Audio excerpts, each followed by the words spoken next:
Bonjour et bienvenue pour cette petite vidéo du dimanche. Donc vous voyez des grandes hauteurs de plantes avec des petites fleurs blanches un peu partout, petites grappes de fleurs blanches. Donc comme vous l'avez vu dans le titre, on va parler du mélilo. Alors le mélilo, il y a le mélilo blanc, le mélilo jaune. Donc il y a effectivement deux couleurs différentes, mais la plante a les mêmes usages. Donc c'est une plante généralement qui fait entre 30 et 80 cm, donc il n'est pas aussi haute que ça. Mais il y a des endroits où effectivement, quand les plantes sont tranquilles, voilà, elles peuvent monter facilement. Donc pour les ramasser, oui, j'en ai ramassé un petit peu. Donc j'utilise une paire de ciseaux pour ne ramasser finalement que les sommités fleuries en haut, sans embêter trop les insectes qui se nourrissent de ces fleurs. Donc, vous voyez, il y a petites abeilles, des petites mouches, etc. qui se retrouvent, des petites abeilles là, qui ont du pollen sur les pattes, donc qui sont en train de faire leur récolte pour faire du miel. Donc elles profitent. Et si je vous parle en même temps des deux dernières plantes dont j'ai parlé, même des dernières plantes dont j'ai parlé, c'est pour donner une attention particulière sur les effets des plantes et notamment les effets cumulatifs, puisqu'il y a des plantes qui ont des effets identiques d'une plante à l'autre, alors qui ont plusieurs effets et qui peuvent poser difficulté. Donc je vais parler de la verge d'or. La verge d'or, je suis en train encore de ramasser un petit peu. Ouais, il y en a quelques-unes ici.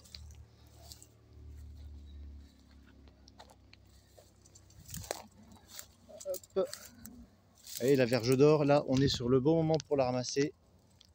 Là, on a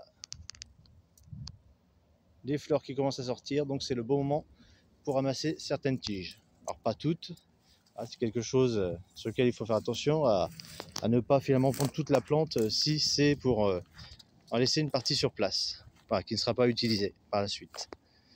Donc la verge d'or qui a des effets sur la diarrhée, qui a des effets au niveau des infections urinaires. Et de la même façon, le mélilo blanc aide aussi pour certaines infections urinaires. Voilà, notamment par rapport qui a des effets diurétiques, qui est utilisé, comme je dis, en infections urinaires. Donc il faut faire attention aux effets cumulatifs. Le mélilo blanc, c'est aussi une plante qui est utilisée par rapport aux bouffées de chaleur dans les périodes de ménopause. Mais l'usage principal du mélilo blanc, alors je vais y venir, mais comme je l'ai dit la dernière fois, j'avais ramassé aussi du millepertuis. Donc le millepertuis, j'en ai ramassé à nouveau un petit peu. Donc là, je l'ai mis dans une enveloppe pour ramasser, mais après, il ira dans un t-shirt, enfermé dans un t-shirt sur la plage arrière de ma voiture, puisque je suis en déplacement encore en Île-de-France, pour pouvoir faire sécher tranquillement. Et donc voilà ce que j'ai fait sécher la dernière fois, qui est mis en pot, qui est bien sec, qui dégage un parfum qui est très sympathique. Et donc le millepertuis qui a des effets par rapport à l'anxiété, les troubles du sommeil, la fatigue, etc. Le mélilo blanc a aussi ces mêmes effets. Donc il est utilisé également pour apaiser le système nerveux, donc par rapport aux troubles du sommeil, les problèmes de nervosité, de mélancolie. Donc là aussi, comme je l'ai dit, il faut faire attention aux effets croisés.